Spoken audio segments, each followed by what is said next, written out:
Did you know that in the Bible, God commands circumcision to be done specifically on the 8th day? Not the 6th when Adam was created, but exactly the 8th.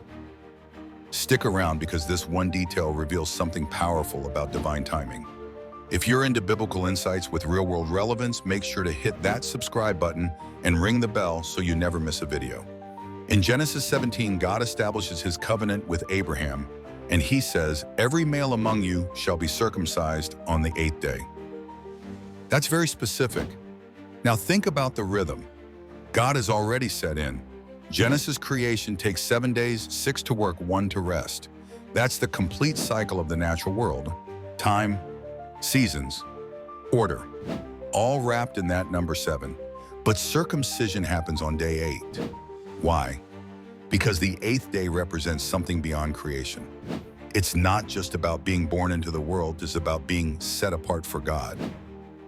The 8th day symbolizes new beginnings, stepping into a spiritual identity that goes beyond just being alive. Creation gives life. The covenant gives purpose.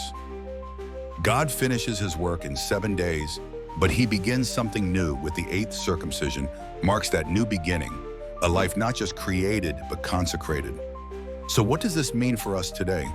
It's the reminder you weren't just made to exist. You were made for something greater. There's life, and then there's purpose.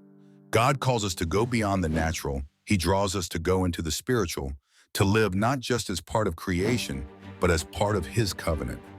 Through Jesus Christ, who perfectly fulfilled this covenant, Jesus rose from the dead on the first day of the week, which is also symbolically the 8th day. His resurrection marked the beginning of a new creation, a new covenant, and new life.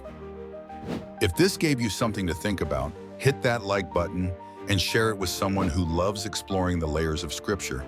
What do you think the 8th day means? Drop a comment below. I'd love to hear your thoughts, and don't forget to subscribe.